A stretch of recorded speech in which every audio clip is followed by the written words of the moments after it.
Since Sean Diddy Combs was arrested on September 16, 2024, the Hollywood scene has been deeply rattled. The list of allegations against him make things a lot dicey because it shows that he has several accomplices, and many of them are in the music industry.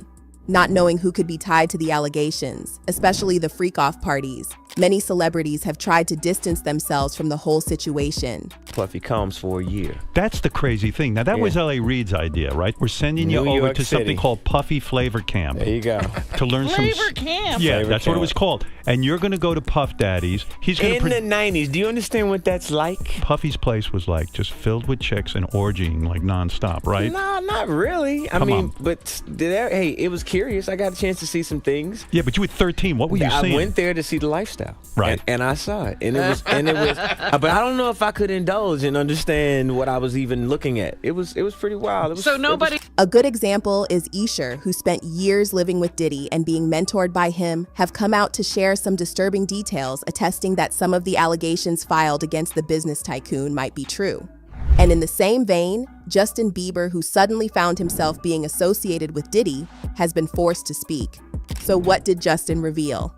Since Sean joined the long list of celebrities associated with illegal adult activities, investigation has intensified to know who else might be joining that list. The internet is abuzz with speculations about those who might have participated in the freak-offs. And since the internet never forgets, past videos and pictures have resurfaced tagging different celebrities. Recently, the Post interviewed a man who claimed to be Diddy's former substance supplier, and he described some of the things he saw at the parties. He shared the experience he had at one of the parties where many of the partygoers and hookers were already high on substances when he arrived. He said the substances pushed them to do really freaky stuff. There were back bedrooms, and it was like the inner sanctum. You'd see two people you would not think would be hooking up, rappers. That was what shocked me.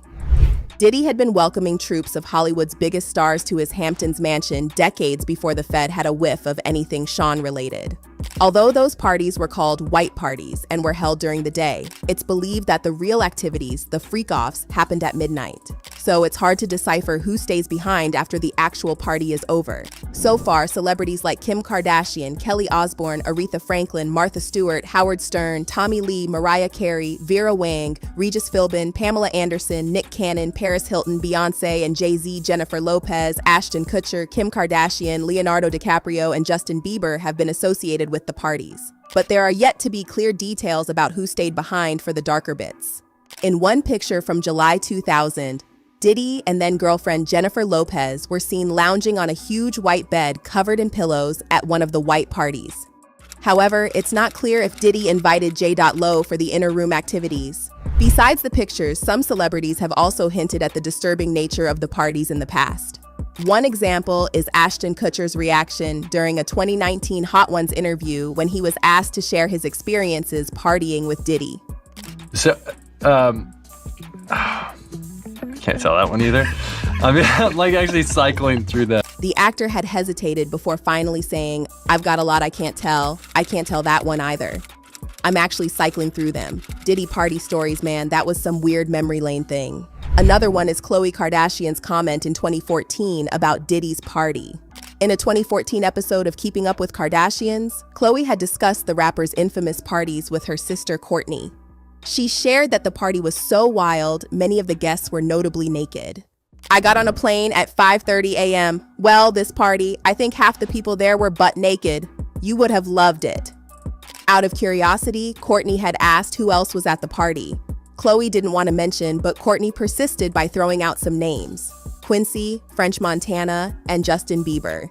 To this, Khloe responded, "Yeah, so far so good." After Sean's arrest, Justin Bieber and Diddy have been mentioned in the same sentence severally. A video of the two spending time together has resurfaced online, and it has got tongue-wagging. The two got connected early into Justin's career when he got signed to Usher's record label at age 15, making him a part of the Caught Up crew. Usher was Diddy's mentee, and it was not strange that anyone linked to him would pique Diddy's interest. So young Justin was in Diddy's radar as soon as he joined Usher. On a side note, Usher had wiped his ex account clean of pictures or anything that could tie him to Diddy after the arrest.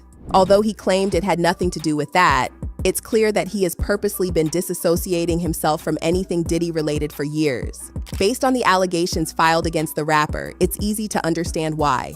the musician was discovered by the rapper and was sent to live with Combs for a year when he was just 13.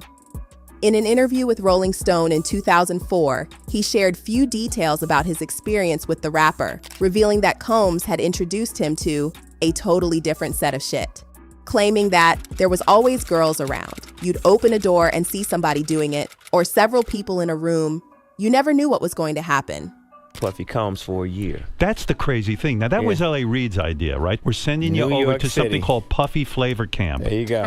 To learn Flavor Camp. Yeah, Flavor that's Camp. what it was called. And you're going to go to Puff Daddy's. He's going In the 90s, do you understand what that's like? Puffy's place was like just filled with chicks and orgying like nonstop, right? No, not really. I mean, but hey, it was curious. I got a chance to see some things. Yeah, but you were 13. What were you seeing? I went there to see the lifestyle, right? And I saw it, and it was, but I don't know if I could indulge and understand what I was even looking at. It was pretty wild. So nobody, you have money? What's going on? I mean, I had like per diem. Yeah. I had like, you know, what like a living. life. Yeah, it's pretty crazy. 14 years old. You're a dad now. Would you ever send your kid to Puffy Camp? Hell no. He buttressed further in a 2016 interview with Howard Stern, where he explained that he couldn't say he explicitly understood what Diddy did at the time, but he knew for sure it was not something he wanted to be a part of. When he was asked if he would like his child to experience such, he quickly responded, "Hell no." So back to Bieber. Rock this every time you come to LA. Yeah, this will be yours. So every time you come to LA, it's a little dusty, but you know, go get the front shot. Man. Minute. Woo. Okay. Okay. All right, so I'm gonna be driving this next year. Yeah, when you get 16, you come down there, you gotta, you know, wear your seat. I mean, I'm 15. You could ride in the passenger seat. I got my permit. Not yet. No. All right, No, 16. You're not ready. 16. Let's slow All right. down. Let's slow down, Josh. Okay. Let's slow down. Okay. One step at a time. But yeah, the keys is yours when when you get 16. You're good to go. I'm good to go. Yeah. All right. And then when you get 18, you get the house. You get the mansion. Okay. I get the mansion. Yeah. So where are we off to now? And where would you like to go? I mean, wherever you want to go. Where are we going? So check this out, yo. Justin, you ever seen the movie 48 Hours? Right now, he's having 48 hours with Diddy, him and his boy. They're having the times of their lives, like, you know, where we hanging out and what we doing. We can't really disclose, but it's definitely a 15-year-old's dream. You know, In a video from 2009, Combs had announced that he'd be spending time with Justin. He said, he's having 48 hours with Diddy, where we'll be hanging out, and what we're doing we can't really disclose, but it's definitely a 15-year-old's dream. buck full crazy. I'm going crazy. Crazy. I'm taking this out tonight. What you want to do? What you want to do over the next 48 hours? 48 hours. Let's go. Let's just go get some girls. Let's go hang with some girls. A man after my heart. That's what I'm talking about. He also went on about how Usher had given him custody of Justin for 2 days, and he'd do the best to show him how to have a good time. His exact words were, "We're gonna go full crazy." However, that was not the most disturbing part. In the video, Combs had asked what Justin wanted to do, and young Bieber had said, "Let's go get some girl." To which he responded, "Man after my heart." Details about their time together was not disclosed as promised, and only the duo knows what truly went down. But according to a video from 2010, the two seemed to lose touch after that. You ain't been calling me and hanging out the way we used to hang out. Well, I mean, you haven't. I mean, you try to get in contact with me, through all my, partners and whatnot. Mm-hmm. But you never really got my number, so. Right. Okay. My number? Yeah. I'm gonna tell you my number. Yeah. In the video, Diddy was mad at Justin for not keeping in touch. He claimed the young star was feeling all high and mighty after attaining success. He said, "Everything's good? Selling out arenas and everything? Starting to act different, huh? You ain't been calling me and hanging out the way we used to hang out." And Justin replied that Diddy had also not gotten his number despite all the time spent together, hinting that their rift was not one-sided. Bad boy, bad boy, bad boy.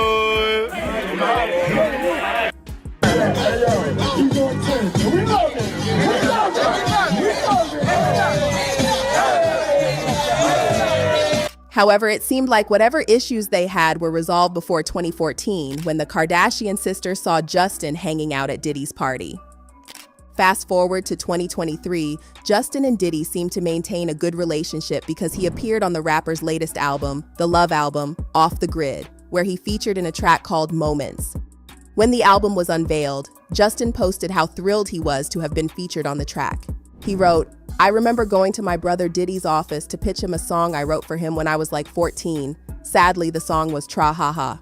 And it would be a hard no from him." Fast forward to a few years ago, Puff asked if I would freestyle something for his upcoming live album. Wild full circle moment, love you at Diddy. Unfortunately, shit hit the wind shortly after he professed his love to the Hollywood star, and everyone associated with him was considered a suspect in his illicit activities. Initially, Justin kept completely mute regarding the allegations and watched with keen interest how things would turn out. Then things escalated in September 2024, and the new father had to disassociate himself by sharing his fears to close sources. Bieber is so disturbed by the Diddy news and is unwilling to process it or discuss it, so he has shut off. He had a long break from Diddy when he believes most of this took place, and he had distanced himself from him. He was featured on Diddy's most recent album, and had he known any of this, there is no way he would have done it. These sources revealed that Bieber has been deeply disturbed by all that has been going on, especially due to the fact that the people who helped him grow in the industry are close associates of Diddy. However, he made it clear that he has not been in touch with Diddy for a long while, and if he had known about all the illicit activities, he wouldn't have agreed to feature in his most recent album. Now, Bieber is all about spending time with his family, especially his son Jack. As for Sean Diddy Combs, he has kept his lips sealed on who exactly his accomplices are and hopes to fight his charges till the very end.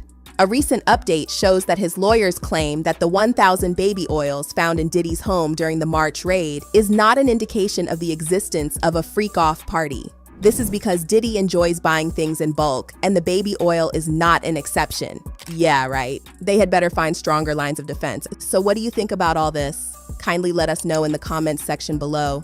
Thanks for watching. Don't forget to like, share, and subscribe. See you in the next video.